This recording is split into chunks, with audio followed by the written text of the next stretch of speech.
Hello दोस्तों, welcome back to our channel Billion Education where we aim to reach and teach billion population.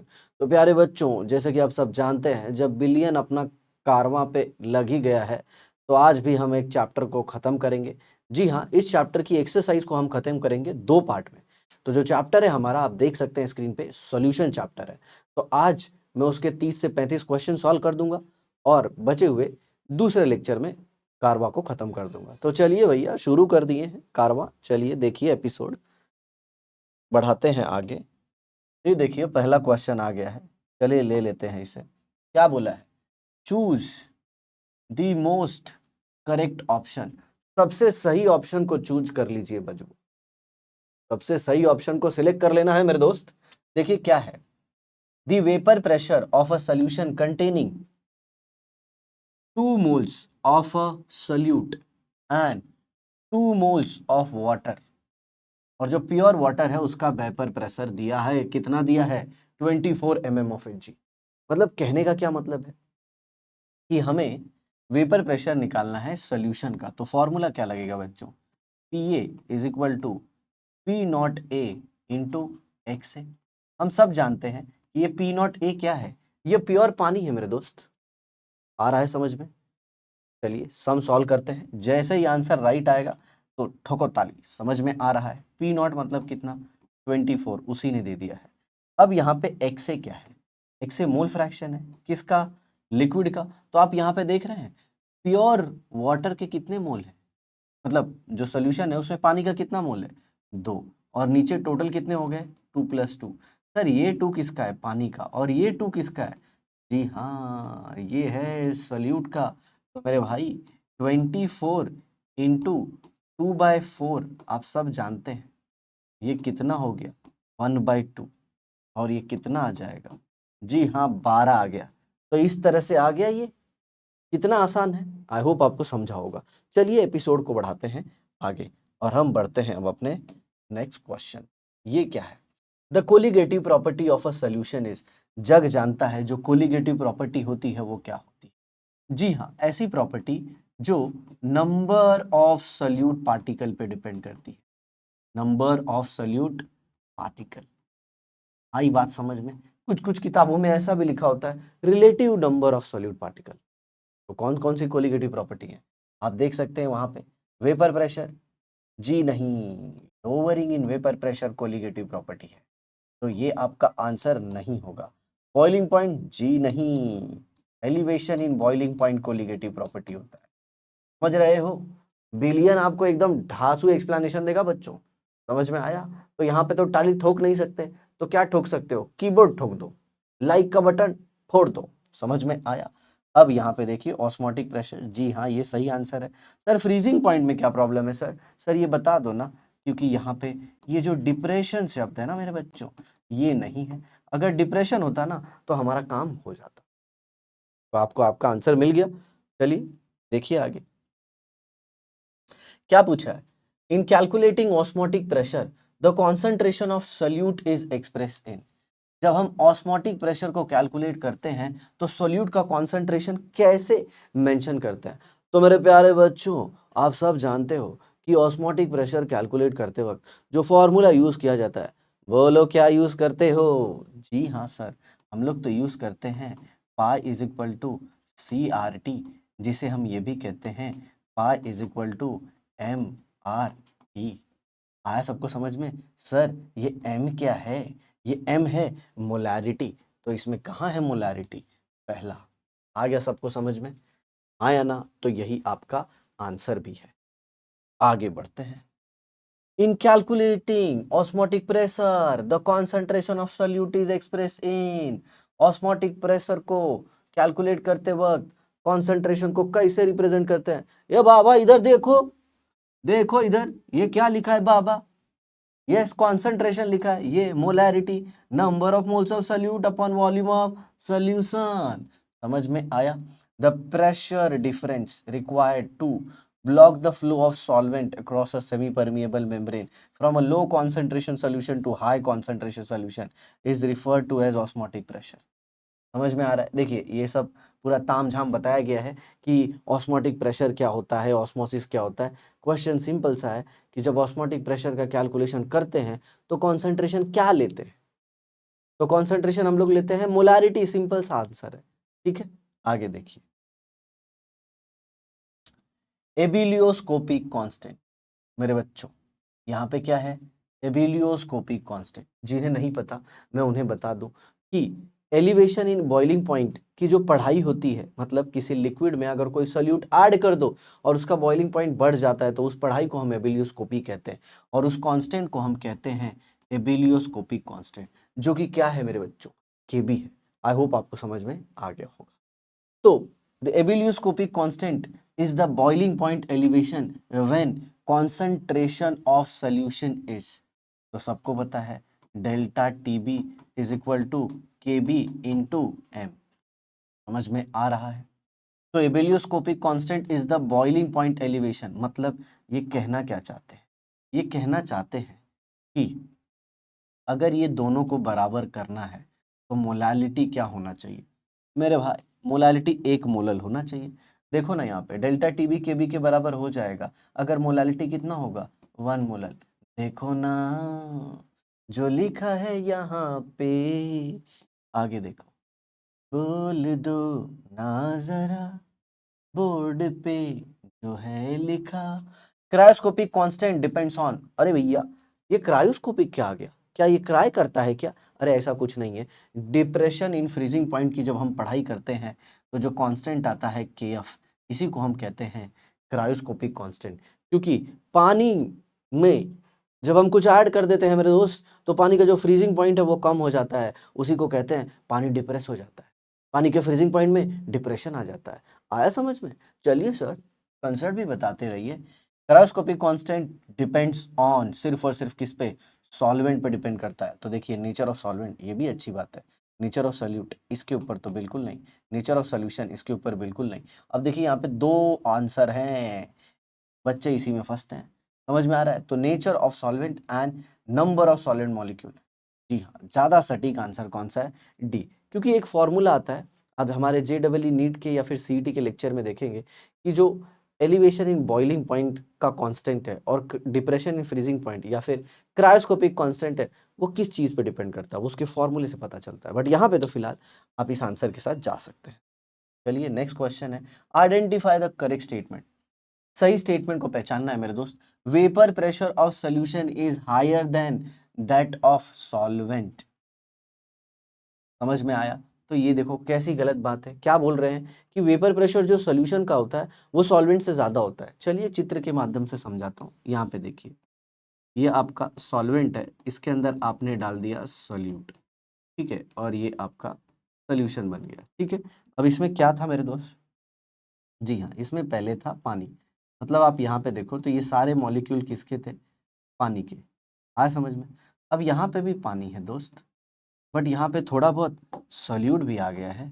आप देख सकते हैं यहाँ पे, ये ग्रीन वाले कौन है, ये ग्रीन वाले कौन है, ये ग्रीन वाले कौन है, ये सॉल्यूट पार्टिकल है। क्या है? Solute particle. तो पहले वेपर कहाँ से बन रही थी, वेपर यहाँ से बन रही थी, वेपर यहाँ से बन रही थी, वेपर यहाँ से, यहाँ से, यहाँ से, सब जगह से वेपर बन रही थी। लेकिन अब मेरे दोस्त वेपर सिर्फ इतनी बनेगी। मतलब सिंपल सी बात है, जब वेपर कम बनेगी तो प्रेशर भी तो कम लगेगा ना, बोलो हाँ या ना? सर एकदम सही बात। जी हाँ, तो जब किसी सॉल्वेंट में नॉन वोलेटाइल सॉल्यूट डाल देते हो तो जो सॉल्वेंट है उसका वेपर प्रेशर क्या हो जाता है, कम हो जाता है। सर लेकिन अब वो तो सॉल्वेंट रहा ही नहीं। जी हाँ, सॉल्यूशन का वेपर प्रेशर कम हो जाता है। ठीक है, तो ये वाला जो पॉइंट है ये गलत है। आई बात समझ में? खेला को आगे बढ़ाया जाए। Boiling point of solvent is lower than that of solution. सही बात है। अब जरा देखो, सोल्यूशन इधर है, ये क्या है हमारा, सोल्यूशन। अब इसका वेपर प्रेशर कम हो गया तो इसकी बॉइलिंग पॉइंट क्या हो जाएगी, बढ़ जाएगी। तो ये वाला जो स्टेटमेंट है ये सही है। समझ में आ रहा है? ये सही स्टेटमेंट है। आगे का भी बता देते हैं क्यों गलत है। Osmotic pressure of solution is lower than that of solvent.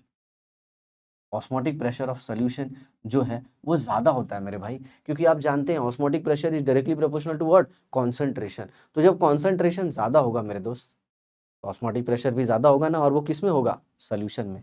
Osmosis is a colligative property. गलत, बिल्कुल गलत, ऐसी बातें ना करो मेरे भाई। ये गलत है। क्यों गलत है? ए सर देखो मुझे भी मालूम है। ये जो ऑस्मोटिक प्रेशर है ना सर, ऑस्मोटिक प्रेशर, ए सर ये कोलिगेटिव प्रॉपर्टी होती है। आपने सिखाया था ना, बोलो। यस, मैंने सिखाया था, मैंने आपको बताया था कि ऑस्मोसिस नहीं, ऑस्मोटिक प्रेशर जो है ना वो कोलिगेटिव प्रॉपर्टी होता है। चलिए कोई बात नहीं, समझ में आ गया, आगे बढ़ते हैं।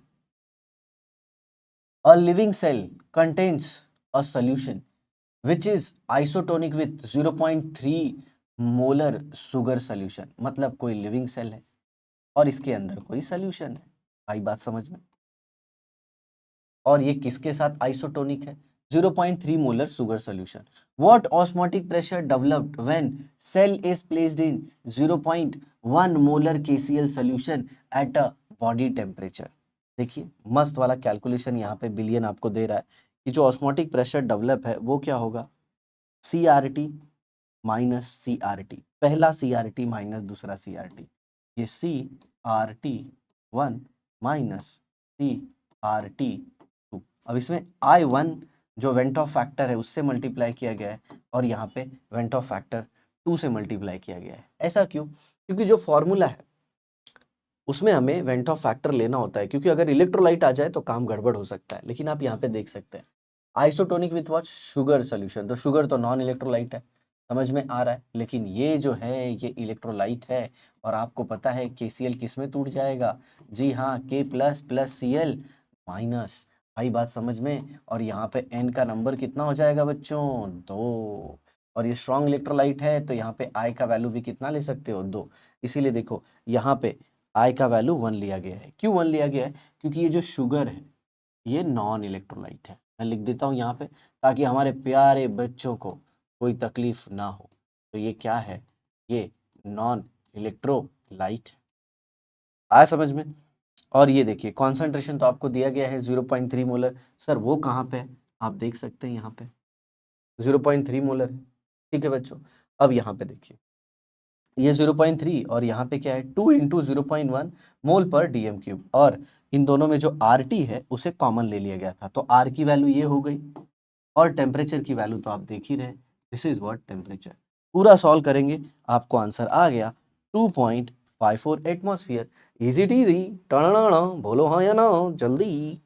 सर सबको समझ में आ गया, ठीक है। चलिए आगे बढ़ते हैं। The osmotic pressure of blood is this much. अरे मेरे भाई ये तो ब्लड का ऑस्मोटिक प्रेशर दिया है, कितने टेम्परेचर पे, ये इतना टेम्परेचर है और ये क्या है पाई, ठीक है। And aqueous solution of glucose isotonic with blood has the percentage by volume कितना है, osmotic pressure of blood is 7.65। आया आया सबको समझ में? और कौन से टेम्परेचर पे, 310 केल्विन पे। An aqueous solution of glucose is isotonic with blood has the percentage by volume, कितना परसेंटेज बाय वॉल्यूम होगा ये हमें ढूंढना है। तो सिंपल सी बात है, मैं आपको फॉर्मूला बताता हूँ। Pi is equal to CRT होता है। Pi is equal to number of moles of solute upon volume into RT होता है। Pi is equal to WB upon MB into 1 upon V into RT होता है। Sir ये कहाँ से आ गया? बच्चों ये जो NB है इसी को मैंने कन्वर्ट कर दिया WB अपॉन MB। कैसे सर? ये जो number of moles of solute है ये क्या होता है, mass of solute upon molecular mass of solute. अब यहाँ पे देखो ये आ गया आपका काम। आपको क्या पूछा है, क्या पूछा है, वेट बाय वॉल्यूम पूछा है मेरे दोस्त। क्या पूछा है, वेट बाय वॉल्यूम। समझ में आ रहा है?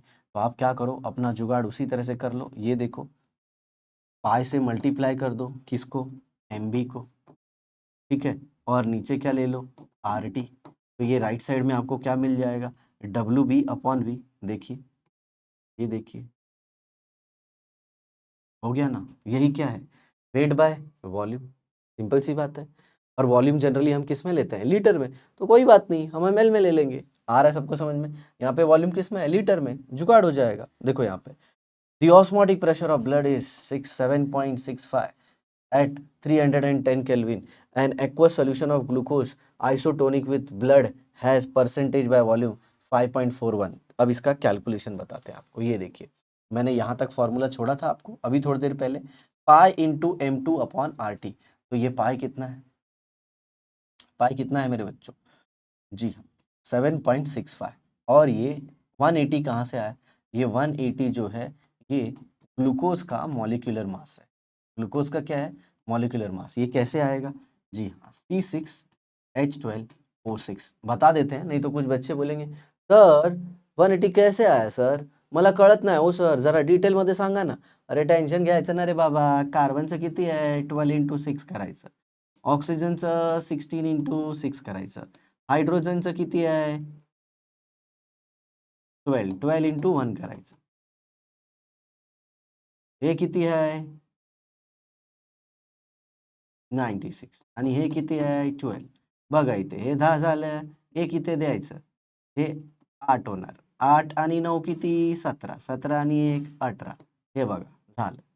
और फिर नीचे कितना है 0 पॉइंट,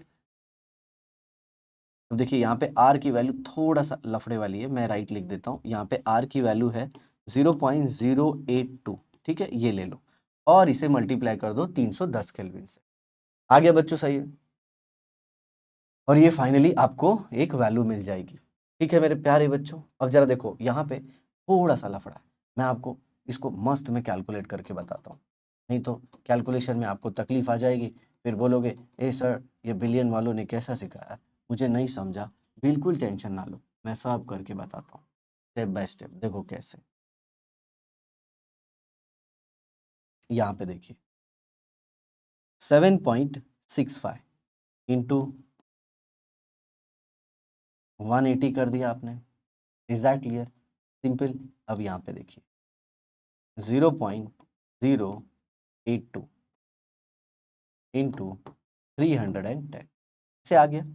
अब इसे आप सॉल्व कर सकते हैं, देखिए मैं आपको ट्रिक भी बता देता हूँ, 0.082 को आप 1/12 भी ले सकते हैं, तो 1/12 ले लेंगे तो 12 किधर चले जाएगा ऊपर, तो ये क्या हो जाएगा 7.65 इंटू 12 इंटू 180 अपॉन 310, ये कैंसल आ रहा है सबको समझ में, एंड 7 4 जा अप्रॉक्सीमेटली ये ले ले,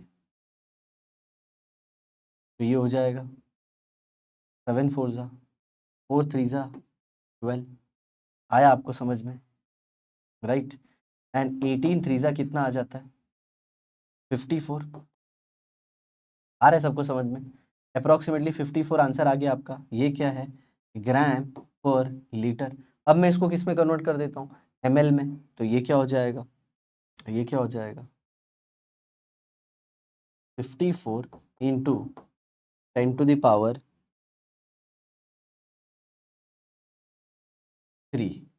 देखिए अब लीटर नीचे है तो 1000 करोगे तो नीचे से ऊपर आके ये -3 हो जाएगा, तो ये कितना हो जाएगा 0.054, लेकिन आपको क्या चाहिए परसेंटेज, तो मेरे भाई 0.054 को 100 से मल्टीप्लाई कर दो, तो अब आंसर कितना आ गया 5.4%। आई होप आपको ये समझा, क्लियर। तो ये जो PDF है ये आपको मिल जाएगी, बिल्कुल टेंशन मत लीजिए। तो ये था एक्सप्लेनेशन पूरा, ठीक है, आगे देखिए। Vapour pressure of a solution is, जो वेपर प्रेशर है सोल्यूशन का वो डायरेक्टली किसको प्रोपोर्शन करता है, सिंपल सी बात है, कोई भी लिक्विड हो उसका वेपर प्रेशर किसको डायरेक्टली प्रोपोर्शन करेगा, yes mole fraction of the liquid. तो इसने क्या बोला है सॉल्यूशन का वेपर प्रेशर जनरली किसको डायरेक्टली प्रोपोर्शन करता है, mole fraction of solvent. Sir solute क्यों नहीं, क्योंकि सल्यूट क्या है नॉन वोलेटाइल, अगर सोल्यूट वोलेटाइल रहेगा तो दोनों में किस पे डिपेंड करेगा, mole fraction of solute also, mole fraction of solvent also, but हम जो पढ़ते हैं उसमें सोल्यूट क्या होता है नॉन वोलेटाइल, आया समझ में, मतलब जो वेपर में कन्वर्ट नहीं होता, okay. So vapour pressure of a solution is directly proportional to mole fraction of the solvent, ठीक है, ये आंसर है जी। आगे देखिए, vapour pressure of a solution is directly proportional to mole fraction of the solvent, मेरे प्यारे बच्चों आगे देखते हैं। Pressure cooker reduces cooking time for food because, अब देखिए मैं आपको एक सिंपल सा पहले कंसेप्ट बताता हूँ, प्रेशर कुकर के इस कंसेप्ट को लेके बहुत सारे लोगों को प्रॉब्लम होता है, आप समझिए पहले चित्र को समझिए अच्छे से, मैं यहाँ पे कुछ बता रहा हूँ, देखिए ध्यान से, मान लीजिए ये एक कंटेनर है और इस कंटेनर के अंदर लिक्विड है, देखिए कौन सा लिक्विड है, पानी है, आ रहा है सबको समझ में? अब ये पानी, चलिए ये जो कंटेनर है इसे थोड़ा हम लोग ढक भी देते हैं। आ रहा है समझ में? अब मैं इसे थोड़ा मिटा देता हूँ। अरे बाप रे, पूरा ही मिट गया। चलिए कोई बात नहीं, ये हमारा कंटेनर है, ये इसका लिड है और इसके अंदर है हमारा लिक्विड। ये देखिए, ये हमारा लिक्विड भर दिया बबुआ अंदर। ये क्या है? पानी है। अब सब जानते हैं ये सारे जो वाटर मॉलिक्यूल हैं ये क्या करेंगे? ये वेपर बनाएंगे। ये देखिए, ये सारे वेपर बनाएंगे। बट मान लीजिए ऐसी एक सिचुएशन लेते हैं जिसमें मैं क्या करता हूं, मैं अब कुछ सोल्यूट पार्टिकल डाल देता हूं। क्या डाल देता हूं? सोल्यूट पार्टिकल, या फिर उसकी भी जरूरत नहीं है, सिंपल तरीके से समझाते हैं। अब जरा देखिए, अब ये लिक्विड जो है ये वेपर में कन्वर्ट हो रहा है। आ रहा है सबको समझ में? नॉर्मल। बट मैं चाहता हूं कि ये लिक्विड बॉईल हो, तो बॉईल होने के लिए क्या करना होगा बच्चों? जी हाँ, सिंपल सी चीज़ है, मुझे यहाँ नीचे क्या लगाना होगा? बर्नर। जग जानता है यहाँ पे किसकी ज़रूरत है? बर्नर की। जी हाँ, बुनसन बर्नर। अब ये आग फेंकेगा। सर कैसे आग फेंकेगा? देखिए तो, अब ये आग फेंक रहा है और इसके वजह से होगा क्या? जो लिक्विड है वो बॉईल होने लगेगा। बट अब होता क्या है प्रेशर कुकर के अंदर कि यही लिक्विड जो है, ये जो बॉईल हुआ है, इसी का यहाँ पे स्टीम बन जाता है और इसका प्रेशर बढ़ जाता है। का प्रेशर क्या हो जाता है? बढ़ जाता है। और हमने पढ़ा है, हमने क्या पढ़ा है कि कोई लिक्विड तभी बॉईल होता है जब लिक्विड का बॉइलिंग पॉइंट एटमॉस्फेरिक प्रेशर के बराबर हो जाता है। जैसे जैसे प्योर जो वाटर है वो 100 डिग्री सेल्सियस पे बॉईल होता है, 373 पे बॉईल होता है, जब एटमॉस्फेरिक प्रेशर 1 एटमॉस्फेयर होता है। क्या यार, इतना डिफिकल्ट सब्जेक्ट है क्या ये? ऐसा नहीं है बेटा, एकदम सिंपल है। जो हमारे सर पे प्रेशर है ना, वो 1 एटमॉस्फेयर है।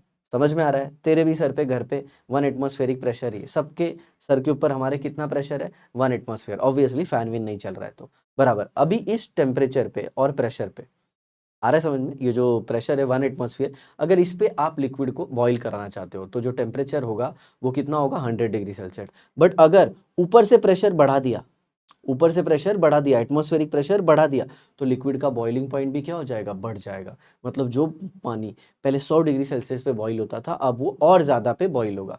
मतलब सर तुम्हारे कहने का मतलब ऐसा है क्या कि अगर अपन ये पहाड़ लोकेलिटी पे जाएगा तो पहाड़ के इधर क्या होता है? वो एटमॉस्फेरिक प्रेशर कम होता है तो उधर पानी जल्दी बॉईल होता है। यस, सेम प्रेशर कुकर के अंदर क्या होता है बच्चों? जो वेपर बनती है पानी की, वो ऊपर जाके ज़्यादा प्रेशर डालती है और जिस प्रेशर की वजह से जो लिक्विड होता है उसका बॉइलिंग पॉइंट बढ़ जाता है और बॉइलिंग पॉइंट बढ़ने की वजह से वो ज़्यादा हीट कंज्यूम करता है और ज़्यादा हीट कंज्यूम करने की वजह से पानी तो बॉईल होना चाहता है बट वो ज़्यादा हीट कंज्यूम कर रहा है, तो उसके अंदर जो राइस या फिर जो भी हमारा फूड होता है वो कुक हो जाता है। आई होप आपको समझ में आया होगा। इसी को यहाँ पे लिख के बताया है। तो देखिए यहाँ पे क्या लिखा है, boiling point of water involve in a cooking is increase. सही बात है ये। Heat is more evenly distributed in the cooking space. ये भी सही है। The higher pressure inside the cooker crushes the food material. आपको पता है थोड़ा बहुत फूड मटेरियल भी क्रश होता है। Cooking involves chemical changes helped bye rise in temperature. ये भाई केमिकल चेंजेस नहीं होता है रे, ये तो एकदम गलत आंसर है। तो हमारा जो आंसर है वो तीनों में से कोई एक ज़्यादा सही आंसर होगा। तो अभी मैंने आपको बताया यहाँ पे प्रेशर बढ़ने की वजह से जो पानी है उसका बॉइलिंग पॉइंट बढ़ जाता है। तो क्या लिखा है? Boiling point of water involve in cooking is increased. आया सबको समझ में? तो आंसर ये है और इसका एक्सप्लेनेशन आप देखोगे तो ये देखिए पूरा लिखा है। The boiling point of a substance is the temperature at which vapour pressure of a liquid is equal to what? Pressure surrounding the liquid and the liquid changes into vapour. वही मैंने बोला कि जो लिक्विड वेपर में convert हो रहा है वो लिक्विड का एक वेपर प्रेशर होता है और एक एटमॉस्फेरिक प्रेशर है, और अगर जब दोनों बराबर हो जाए तो लिक्विड बॉईल होना स्टार्ट होता है। तो ये आप खुद से भी पढ़ सकते हैं बच्चों, पूरा चीज़ें हैं सब। बाकी रही बात एक्सप्लेनेशन की, वो मैंने आपको दे दी। Henry law constant for gas CH3Br is 0.159 mole per DM cube atmosphere. ये है एट 25 डिग्री सेल्सियस। ध्यान रखना ये 25 डिग्री सेल्सियस है। What is the solubility of CH3Br in water at 25 degree Celsius and a partial pressure of 0.164 atmosphere. तो यहाँ पे देखिए S इज इक्वल टू के एच इंटू पी होता है। तो प्यारे बच्चों आपको सबका वैल्यू दिया ही नहीं है, सबका वैल्यू दिया है। हेनरीज कांस्टेंट देखो इधर दे दिया है 0.159, हेनरीज कांस्टेंट दे दिया। प्रेशर का वैल्यू ये भी देखो दे दिया। सिंपल सोलिबिलिटी कैलकुलेट कर लो ना रे बाबा। ये देखो S इज इक्वल टू के एच इंटू पी, ये के एच का वैल्यू, ये पार्शियल प्रेशर का वैल्यू, मल्टीप्लाई कर डाला, आया समझ में? तो कितना आ गया 0.026। आई होप सबको समझ में आया। सर मेरे को ना ये कैलकुलेशन बहुत डिफिकल्ट लगता है। देख इसका 2 डेसिमल राइट लिया तो ये कितना हो गया 59.2 इंटू 10⁻²। इसका भी 2 डेसिमल राइट ले लो 16.4 इंटू 10⁻²। ये अप्रोक्सीमेटली 16, ये भी अप्रोक्सीमेटली 16। आ रहा है समझ में? अप्रोक्सीमेटली 16 समझ में आया। 15 का स्क्वायर कितना होता है 225। 16 का स्क्वायर कितना होगा? ये सर 16 का स्क्वायर तो मेरे को मालूम ही नहीं। अरे बाबा इधर देखना 16 इंटू 16, 6 6 जा 36, कितना आया 3। तो ये कितना हो गया 9 0 6 1 6 5 256। आया समझ में? सर एक ट्रिक है मेरे को मालूम है, देखो 6 6 जा 36। ए बाबा ट्रिक नहीं आता है। 15 का स्क्वायर 225 होता है, 16 का स्क्वायर कितना होता है 256 आता है। तो डायरेक्ट लिखो, नहीं तो ऐसे सीधा सीधा कर लो। समझ में आया? मेरे ख्याल से तो आपको याद रखना चाहिए। अब जरा देखो तो कितना आ गया 256 इंटू 10⁻⁻4। तो आप क्या करो इसको लिख दो 0.0256 माइनस पावर है ना, तो कितना डेसिमल 4 डेसिमल आगे लेना है। एक मैं ऐसे दिखाता हूँ, ये 1 ये 2 ये 3 ये 4, 4 पे 0 और यहाँ पे एक डेसिमल ले लो। हो गया ना भाई? ये देखो क्लियर। काय को टेंशन लेता है? आगे देखिए विच of the following statement is not correct for 0.1 molar urea solution and 0.05 molar sucrose solution. मतलब कॉन्सेंट्रेशन 0.1 है और यहाँ पे कितना है 0.05। ये 0.1 है और ये 0.05 है। Osmotic pressure exhibited by urea solution is higher than exhibited by sucrose. सही बात है। यूरिया का अगर आप कॉन्सेंट्रेशन देखो तो ज़्यादा है यूरिया, जिसका कॉन्सेंट्रेशन कितना है 0.1, और यहाँ पे सुक्रोज सोल्यूशन का कितना है 0.05। ऑब्वियसली इसका कॉन्सेंट्रेशन ज़्यादा है तो ऑस्मोटिक प्रेशर भी ज़्यादा होगा। लेकिन आपको क्या ढूंढना है? नॉट करेक्ट, जो गलत वाला ऑप्शन है वो ढूंढना है। दूसरा देखिए क्या लिखा है, urea solution is hypertonic. Simple सी बात है, जिसका कॉन्सेंट्रेशन ज़्यादा वो हाइपरटोनिक टू सुक्रोज सोल्यूशन। ये भी सही है। दे आर आइसोटोनिक, देख मेरे भाई यही गलत ऑप्शन है और यही अपना डिमांडिंग आंसर है। मतलब मेरे कहने का मतलब उन्हें क्या चाहिए था, क्या सही नहीं है, तो यही सही नहीं है, यही हमारा आंसर है। बाकी के हमारे आंसर नहीं है, क्योंकि आइसोटोनिक वही सॉल्यूशन होता है जिसमें दो का कॉन्सेंट्रेशन सेम होता है। ठीक है, आगे देखो, ये सुक्रोज सोल्यूशन इज हाइपोटोनिक। अगर यूरिया हाइपरटोनिक हो गया तो सुक्रोज हाइपोटोनिक होगा ही ना, एक का ज्यादा तो दूसरे का कम। आंसर द फॉलोइंग इन 1 और 2 sentences. What is osmotic pressure? मैं आपको एकदम मस्त डायग्राम से समझाता, इधर देखो, ये बीच में एसपीएम रख दिया, ठीक है, और इधर लीड लगा दिया। क्लियर? अभी एक साइड में है ना अपन सोल्यूशन रखेंगे बच्चे लोग, क्या रखेंगे? सोल्यूशन। इधर देखो, इधर पानी है, इधर सिर्फ क्या है? पानी, सिर्फ पानी, पानी या फिर लोअर कॉन्सेंट्रेशन। तो व्हाट इज दिस? वाटर और सॉल्यूशन विथ लो कॉन्सेंट्रेशन। आगे समझ में? आई होप सबको दिख रहा है ये। चलो कलर चेंज करना पड़ेगा। ये क्या है?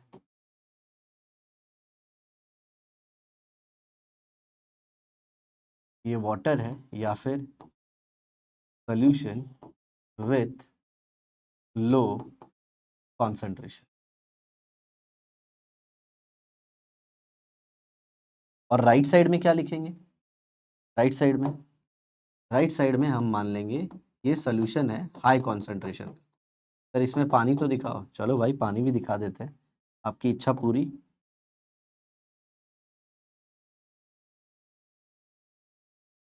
तो राइट साइड का आप देखेंगे तो क्या है? Solution high concentration. अब आप सब जानते हो वेपर कहाँ से ज़्यादा बनेगी। देखिए मैं एरो बनाता हूँ, वेपर यहाँ से ज़्यादा बनेगी और यहाँ से वेपर कम बनेगी। क्यों? क्योंकि हाई कॉन्सेंट्रेशन में सरफेस का कोई जगह किसने ऑक्यूपाई कर लिया है? किसने ऑक्यूपाई कर लिया है? सोल्यूट पार्टिकल ने। तो सिंपल सी बात है, जब लेफ्ट साइड में प्रेशर ज़्यादा लग रहा है मेरे दोस्त, यहाँ पे प्रेशर ज़्यादा लग रहा है, ऐसे मतलब जो वेपर है वो जल्दी कन्वर्ट हो रही है, तो यहाँ पे प्रेशर भी ज़्यादा लगेगा और प्रेशर ज़्यादा लगने की वजह से सॉल्वेंट पार्टिकल लो कॉन्सेंट्रेशन से किधर जाएगा? High concentration. सर ये बीच में क्या है? ये SPM है, सेमी परमिएबल मेम्ब्रेन। ये मैंने आपको समझा दिया। आ गया सबको समझ में? हाँ या ना? तो ये जो सॉल्वेंट पार्टिकल लेफ्ट से राइट जा रहे हैं इसे ऑस्मोसिस कहते हैं और इसको रोकने के लिए, मेरे भाई गौर से सुनना, इसको रोकने के लिए तुम जो यहाँ पे प्रेशर लगाओगे, यहाँ पे इतना प्रेशर लगाना होगा कि ये जो लिक्विड है इस साइड से उस साइड ना जाए, उसी को कहते हैं ऑस्मोटिक प्रेशर। चलो टाटा बाय बाय, काम खत्म। समझ में आया? तो ये क्या है? The hydrostatic pressure on the side of solution that stop the osmosis called as osmotic pressure. ये जो पिस्टन लगा के मैंने प्रेशर लगाया है ना, जो ये सॉल्वेंट पार्टिकल को उधर जाने से रोकेगा, उसी को क्या कहते हैं? Osmotic pressure. सर मुझे एक डाउट है, सर देखो मुझे डाउट है, अगर इधर प्रेशर ज़्यादा लगा दिया तो? अरे भाई अगर राइट साइड में प्रेशर ज़्यादा लगा दिया ना, तो सॉल्वेंट पार्टिकल राइट से लेफ्ट आने लगेगा और इसी को क्या कहते हैं? Reverse osmosis. इसी को क्या कहते हैं? Reverse osmosis. गंगा उल्टी बहने लगेगी। मतलब जो सॉल्यूशन है हाई कॉन्सेंट्रेशन वाला, अगर उधर प्रेशर ज्यादा लगा दिया गया, किससे? ऑस्मोटिक प्रेशर के कंपेयर में, तो गंगा उल्टी बहेगी। मतलब पानी जो है वो हाई कॉन्सेंट्रेशन से लो कॉन्सेंट्रेशन आएगा। चलिए ऑस्मोटिक प्रेशर के साथ ही मैंने आपको रिवर्स ऑस्मोसिस भी सिखा दिया। A solution concentration is expressed in molarity। क्या लिखा गया यहाँ पे? And not in molality considering osmotic pressure. एकदम सिंपल एक्सप्लेनेशन देता हूँ। Pi is equal to MRT होता है। तो प्यारे बच्चों, जो ऑस्मोटिक प्रेशर है आप देख रहे हो ना, टेम्परेचर डिपेंडेंट है। क्या है? Temperature dependent. और जो मोलारिटी है ये भी क्या होती है? Temperature dependent. सर ये क्यों टेम्परेचर डिपेंडेंट होती है? क्योंकि इसमें वॉल्यूम होता है। इसमें क्या होता है? Volume, number of moles of solute present in 1 litre, याद है। बट जो मोलालिटी होता है उसमें वॉल्यूम नहीं होता है, मास होता है। मतलब ये जो मोलालिटी है ये टेम्परेचर पे डिपेंड नहीं करती। तो एक बात बताओ ना बच्चों, अगर ऑस्मोटिक प्रेशर आपको कैलकुलेट करना है और आप ऐसा सोल्यूशन ले रहे हो जो टेम्परेचर पे डिपेंड ही नहीं करता, तो क्या फायदा है? इसीलिए हम क्या कंसिडर करते हैं? जी हाँ, मोलारिटी। बाकी आप पढ़ने का पढ़ सकते हो बाबा, जो भी पढ़ने का है। ठीक है, आगे write equation relating boiling point elevation to the concentration of the solution. ये देखिए सामने ही है, delta TB is equal to KB into m. Delta TB क्या है? Elevation in boiling point. ये क्या है?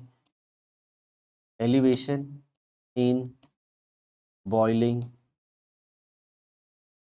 पॉइंट, बॉइलिंग पॉइंट में बढ़ोतरी। और ये M क्या है? ये M है मोलालिटी। आई होप सबको समझ में आया। आगे देखिए, 0.1 मोलर कॉन्सेंट्रेशन आ गया। सॉल्यूशन ऑफ K2SO4, ये इलेक्ट्रोलाइट है, हाँ ध्यान रखना, आई फैक्टर यूज होगा। In water has a freezing point of -4.30। बच्चों ये सम को लेके बहुत बवाल मचा हुआ है। बच्चे लेके आते हैं, बोलते सर देखो इस बुक में ऐसा आंसर दिया है, सर देखो इधर ऐसा आंसर दिया है। आज इसका निवारा ही कर देते हैं। आप भी बोलोगे कि भैया इसका एक्सप्लेनेशन सुनना है ना, तो चल चल बिलियन एजुकेशन पे आ जा, अपने सर आए ले उधर पढ़ा रहे ले। देखो इधर तो डिप्रेशन कितना हो गया? -4.30, बट इसका जो वैल्यू है वो है -0.43। समझ में आया? -0.43। आप ये कर लो, आपका काम बन जाएगा। क्या बोला है? -0.43 degree Celsius. What is the value of went Hoff factor if KF for water is 1.86 kelvin kg पर मोल। तो ये देखो मोलालिटी दिया है, सिर्फ यहीं पे चेंज कर लो, 0.43 डिग्री सेल्सियस माइनस, आया समझ में? तो वेंट ऑफ फैक्टर के लिए हमको ये निकालना है, what is this? This is I van't Hoff factor. आगे देखिए, delta TF is equal to what? T0F minus TF। ये देखो 0 माइनस करोगे, ये यहाँ पे ये आंसर गलत है, ये भी गलत है। कितना आ जाएगा? 0.43 केल्विन, राइट। बाकी अब फॉर्मूले में रखना है, I is equal to what? Delta TF upon KF into m, बराबर। अब यहाँ पे अगर आप देखो तो ये कितना आना चाहिए? जी हाँ 0.43। अब इसे करोगे ऐसे 0.43 अपॉन 1.86 इंटू 0.1। अब ये 0.1 को ऊपर ले लो, ये क्या है 10⁻⁻1, ऊपर जाएगा तो प्लस हो जाएगा, तो ये हो गया 0.43 इंटू 10 डिवाइड बाय व्हाट 1.86, और फाइनली इसका आंसर आएगा ये। क्लियर? 2.311। सर मस्त समझ में आया, तो एक ही चेंज करने का है, क्या 0.430 माइनस 0.430, और ये तो फॉर्मूला ही है, प्योर का फ्रीजिंग पॉइंट माइनस सोल्यूशन का। समझ में आया? वीडियो अच्छा लगा, एक्सप्लेनेशन अच्छा लगा, नीचे कमेंट बॉक्स में जरूर लिखने का, समझ में आया? ऐसा बच्चा लोग लिखते हो ना तुम लोग, मस्त मस्त कमेंट, बहुत अच्छा लगता है और इसके लिए बार बार मन करता है और वीडियो बनाते हैं। समझा? आगे देखो, what is Van't Hoff factor? ये तो आप सबने पढ़ा ही होगा यार। Went Hoff factor observed colligative property upon colligative property of a non electrolyte, मतलब जो सब्सटेंस है अगर वो इलेक्ट्रोलाइट की तरह काम करे और जब नॉन इलेक्ट्रोलाइट की तरह काम करे, जैसे NaCl है, अगर इलेक्ट्रोलाइट की तरह काम करेगा तो Na प्लस और Cl माइनस बनाएगा, और अगर नॉन इलेक्ट्रोलाइट की तरह काम करेगा तो एक ही पार्टिकल, और अगर इलेक्ट्रोलाइट की तरह काम करेगा तो दो पार्टिकल। तो वही colligative property of electrolyte upon colligative property of non electrolyte, या फिर delta TF observed, delta TB observed upon theoretical, observed upon theoretical. समझ में आया? ये ऊपर वाला क्या है एक्चुअल, और नीचे वाला क्या है थ्योरेटिकल। समझ में आ रहा है? सर ये एक्चुअल मतलब क्या है? एक्सपेरिमेंट से जो आया। सर और ये नीचे क्या लिखा है? जो पेन और पेपर से आया। किससे? पेन एंड पेपर से। आई होप आपका काम हो गया। चलिए, how is Van't Hoff factor related to degree of dissociation? मस्त एक्सप्रेशन है, समझ में? I is equal to 1 plus alpha into n-1। देखो इधर दिया है एक्सप्रेशन, समझ में आ रहा है? बुक में इसका अच्छा खासा एक्सप्लेनेशन है, आप इसे पढ़ सकते हो, या फिर आप बिलियन एजुकेशन की वीडियो ही देख लीजिए। आगे बढ़ाते हैं कारवा। Which of the following solution will have higher freezing point depression? मतलब फ्रीजिंग पॉइंट में डिप्रेशन किसमें आएगा? मतलब जैसे पानी है, पानी नॉर्मल कितने पे फ्रीज होता है? 273 केल्विन, 0 डिग्री सेल्सियस। अब उसके अंदर जितना ज़्यादा नंबर ऑफ सॉल्यूट पार्टिकल डालोगे, पानी की फ्रीजिंग पॉइंट उतनी कम होगी। मतलब 273 से वो किधर आएगा? 271, 270 ऐसे आएगा। तो कैसे पता चलेगा किसमें फ्रीजिंग बहुत ज़्यादा कम होगी? जिसमें नंबर ऑफ सॉल्यूट पार्टिकल ज़्यादा होंगे। तो किसमें है नंबर ऑफ सॉल्यूट पार्टिकल ज़्यादा? चलिए निकाल लेते हैं। सबसे पहले 0.1 क्या है? मोलल NaCl है। उसके बाद क्या है? 0.05 मोलल Al2SO4 थ्राइस। तो यहाँ पे आप पार्टिकल निकाल सकते हैं। NaCl का देखो क्या हो जाएगा 0.2। कैसे आया? 0.1 इंटू 2 कर दिया, क्योंकि NaCl टूट के क्या देता है? Na plus plus Cl minus, एक इसका पार्टिकल एक इसका पार्टिकल, इसीलिए 0.1 को 2 से मल्टीप्लाई करके कितना ले लिए? 0.2। और Al2SO4 का देखिए कैसे टूटता है। देखिए Al के नीचे क्या है? 2, पहले उसे लिख दीजिए, ठीक है। अब फिर Al लिखिए। अब Al के सामने वाले के नीचे क्या है? 3, उसे लिख दीजिए, उसका चार्ज प्लस। अब सल्फेट के नीचे क्या है? 3। अब सल्फेट के ऑपोजिट वाले के नीचे क्या है? 2, बराबर। तो पहले सल्फेट लिखिए, और सल्फेट के नीचे सल्फेट के ऑपोजिट वाले के नीचे कितना है? 2, तो इधर चार्ज 2 माइनस। तो अगर आप आयन देखो तो ये 2 और ये 3, 5 आयन आ गए। कितने आ गए? 5, और 5 को किससे मल्टीप्लाई करोगे? 0.05, तो आंसर कितना आ जाएगा? 0.25।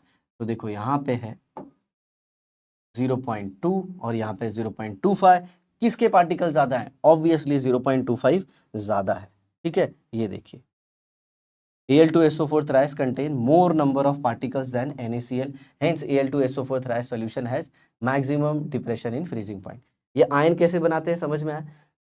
पहला अल्फाबेट, जैसे ये लीजिए AXBY, तो सबसे पहले x लेने का। ये देखो x का वैल्यू कितना है? 2।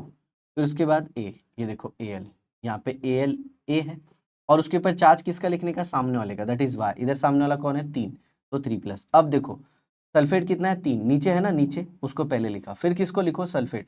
चार्ज लिखने के लिए क्या देखने का? नीचे वाला, किसका? ऑपोजिट का। सर नीचे वाला मतलब ये सबस्क्रिप्ट, आया समझ में? तो यहाँ पे 2 minus. Next, state Raoult's law for a solution containing non-volatile solute. Simple. Vapor pressure of any liquid is directly proportional to mole fraction of that liquid. बराबर, किसी लिक्विड का वेपर प्रेशर उसके उस लिक्विड के मोल फ्रैक्शन को directly proportion करता है। मतलब लिक्विड कितना वेपर बनाएगा ये किसको डायरेक्टली प्रोपोर्शन करता है, उस लिक्विड के कितने मोल से सोल्यूशन में। और आगे चल के ये क्या आ जाता है, P A is equal to P naught A into X से कारवा को आगे बढ़ाया जाए।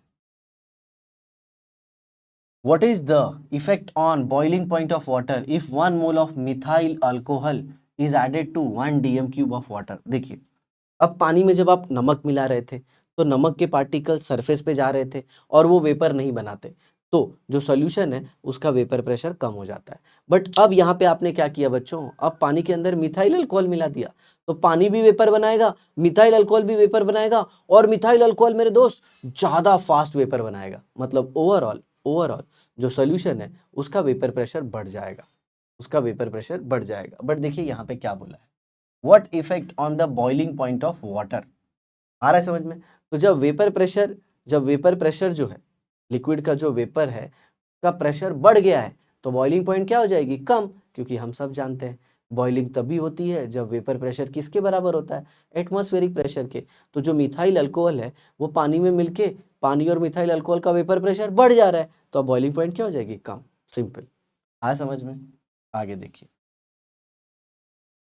Which of the four colligative property is most often used for molecular mass determination and why? ये देखिए सामने आपके depression in freezing point, boiling point elevation, osmotic pressure and lowering of vapour pressure. इसमें सबसे अच्छी कोलिगेटिव प्रॉपर्टी कौन है पता है, ऑस्मोटिक प्रेशर। कौन सी है, ऑस्मोटिक प्रेशर। क्यों, among the four colligative property osmotic pressure is most often use for molecular mass determination.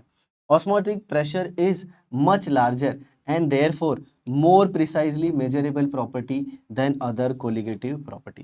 मतलब ऑस्मोटिक प्रेशर में जो है ना, ऑस्मोटिक प्रेशर में सॉल्यूट पार्टिकल डालने की वजह से जो चेंजेस आते हैं वो ज़्यादा आते हैं, चेंजेस क्या आते हैं, ज़्यादा आते हैं, और जिसकी वजह से हम ऑस्मोटिक प्रेशर को प्रीफर करते हैं। ये क्वेश्चन आता है, ठीक है। एक सेकेंड, जरा एक क्वेरी है तो दूर कर लेते हैं। अरे भैया ये बंद क्यों हो गया, चलिए कोई बात नहीं, इसे बाद में ही देखेंगे, ठीक है। या फिर बच्चों आप सिर्फ इतना याद रखना एकदम सिंपल वाला कि ऑस्मोटिक प्रेशर जो है वो सबसे बेस्ट मेथड है क्या पता करने के लिए, मॉलिक्यूलर मास। हालांकि इसके बहुत सारे रीजन भी हैं, आपको डिटेल में जानना है तो बिलियन एजुकेशन की जेई नीट की वीडियो देख लीजिएगा, ठीक है। आगे देखते हैं, answer the following, how vapour pressure lowering is related to rise in boiling point of solution. ये तो मैं अभी बताया आपको, अभी थोड़ी देर पहले बताया। सॉलिड पार्टिकल डाल दोगे, सरफेस ऑक्यूपाई कर लेंगे, सिंपल सी बात है, वहाँ से वेपर बनेगी नहीं, तो आपको उतना वेपर वेपर और बनाना होगा, मतलब लिक्विड के और वेपर को बना के उसका प्रेशर बढ़ाना होगा, तब कहीं जाके वो एटमॉस्फेरिक प्रेशर के बराबर होगा। तो सिंपल सी बात है ना, नॉन वोलेटाइल सॉल्यूट डालने के बाद लिक्विड का वेपर प्रेशर कम हो जाता है और बॉइलिंग पॉइंट बढ़ जाती है। तो यहाँ पे आपको 100 की सीधी बात बोलता हूँ, boiling point is inversely proportional to vapour pressure. अब इसके ऊपर आप पूरा आंसर भर डालोगे, मुझे आपके ऊपर कॉन्फिडेंस है। What are isotonic and hypertonic, simple सी बात है, अगर दो सोल्यूशन है C1 and C2, C1 and C2, मान लो C2 का कॉन्सेंट्रेशन ज़्यादा है तो इसे हम लोग क्या कहेंगे, हाइपरटोनिक। जिसका कॉन्सेंट्रेशन ज़्यादा वो हाइपरटोनिक, और जिसका कम उसे क्या कहेंगे, हाइपोटोनिक। हाइपोटोनिक। और अगर दोनों का कॉन्सेंट्रेशन सेम तो सर C1 C2 के बराबर हो गया तो सर फिर क्या करोगे, अरे तो इसको आइसोटोनिक बोलेंगे ना भाई, क्या बोलेंगे बोलो, आइसोटोनिक बोलेंगे। मुंबई का पब्लिक, आइसोटोनिक, आइसो मतलब सेम और हाइपर मतलब ज्यादा, जिसका कॉन्सेंट्रेशन कम उसको क्या बोलोगे, हाइपो। सर अपना भिड़ू भी कभी कभी हाइपर हो जाता है, अरे वो सब बात नहीं बेटा, यहाँ पे पढ़ाई का बात चल रहा है। आगे देखो, a solvent and its solution containing a non-volatile solute are separated by a semi-permeable membrane. Does the flow of solvent occur in both direction? Comment giving the reason। देखो मेरे प्यारे बच्चों, सॉल्वेंट इधर से अंदर भी जाता है और अंदर से बाहर भी आता है, लेकिन होता क्या है पता है, जहाँ पे कॉन्सेंट्रेशन, चलिए इसको चित्र के माध्यम से समझाते हैं, थोड़ा इंटरेस्टिंग है ये देखिए, ये SPM बना दिया मैंने, ये बीच में क्या है, SPM। अब इसको कवर कर देते हैं, आगे समझ में। अब लेफ्ट साइड में आप ऐसे सोचो, मैं सिर्फ क्या रख रहा हूँ, सॉल्वेंट, तो यहाँ पे मैंने सिर्फ पानी रखा है, डन। अब दूसरे साइड क्या रखता हूँ मैं जी, सोल्यूशन रखते हैं। नो डाउट पानी इधर भी है, राइट साइड में भी पानी है, नहीं तो कुछ लोग बोलेंगे ए सर बिना पानी के सोल्यूशन बना दिए। सर बिना पानी के मैं तो कुछ नहीं लेता। अरे उसकी बात नहीं कर रहा हूँ मैं। तो अब देखो प्यारे बच्चों, जो सॉल्वेंट पार्टिकल है नो डाउट वो राइट से लेफ्ट जा रहे हैं और लेफ्ट से राइट भी आ रहे हैं, बट जो नेट फ्लो है, जो नेट फ्लो है वो लेफ्ट से राइट की तरफ है। क्यों पता है? क्यों पता है? जो राइट साइड में है वो सॉल्यूशन है, तो वहाँ पे जो प्रेशर आएगा ऊपर से वो कम आएगा। क्यों कम आएगा? क्योंकि यहाँ पे वेपर कम बनेगी, राइट साइड में वेपर कम बनेगी तो प्रेशर भी क्या लगेगा? कम। लेकिन यहाँ पे वेपर लेफ्ट साइड में ज़्यादा बनेगी। क्यों वेपर ज़्यादा बनेगी? क्योंकि उसमें तो आपने ज़्यादा सॉल्यूट मिलाया नहीं है, तो उसका सरफेस से ज़्यादा वेपर बन रहा है। बट राइट साइड में आपने लिक्विड के अंदर ज़्यादा सॉल्यूट बना दिया है, तो उधर से वेपर ज़्यादा बन नहीं रहा है। वेपर ज़्यादा बनेगा नहीं तो प्रेशर ज़्यादा लगेगा नहीं, तो ज़्यादा प्रेशर नहीं लग रहा है, इसीलिए नेट फ्लो कहाँ से कहाँ जा रहा है? लेफ्ट से राइट, क्योंकि लेफ्ट पे वेपर प्रेशर ज़्यादा है। आया समझ में? सिंपल सी बात। तो अगर आपको ज़्यादा माथापच्ची नहीं करना है, आपको सिंपल आंसर लिखना है, तो ऐसा बोलने का लेफ्ट से राइट भी जाता है, राइट से लेफ्ट भी जाता है, बट लो कॉन्सेंट्रेशन से हाई कॉन्सेंट्रेशन की तरफ ज़्यादा जाता है। सर ये हुई ना बात। ऐसा ही अपन शॉर्ट ट्रिक के लिए आया था।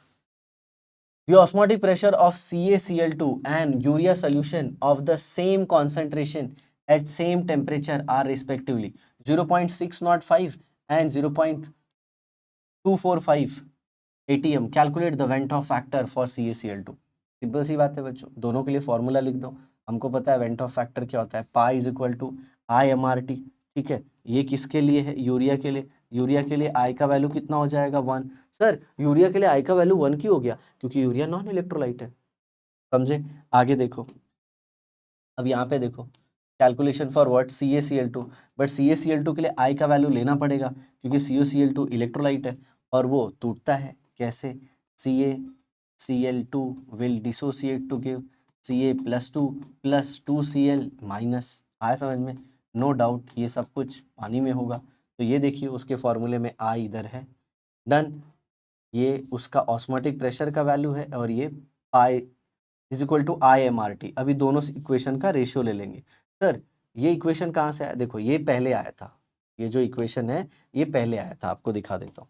ये देखिए 0.245 इज इक्वल टू MRT और ये नीचे ले लिया। फाइनली आई का वैल्यू कितना आ गया? 2.47। डन।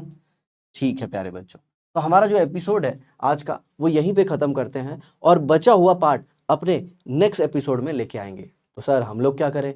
इस वीडियो को बार बार देखो, हर एक क्वेश्चन को बाय हार्ट कर लो और जो भी डाउट है उसे कमेंट बॉक्स में लिख दो। ठीक है प्यारे बच्चों, वीडियो को जितना हो सके उतना अपने दोस्तों के बीच फैला दो। समझ में आया? वायर, हवा, पानी, बारिश जिसकी तरह चाहिए उसकी तरफ फैला डालो। समझ में आया? मिलते हैं अगले एपिसोड में। मस्त रहें, जबरदस्त रहें। See you all next time. Bye bye.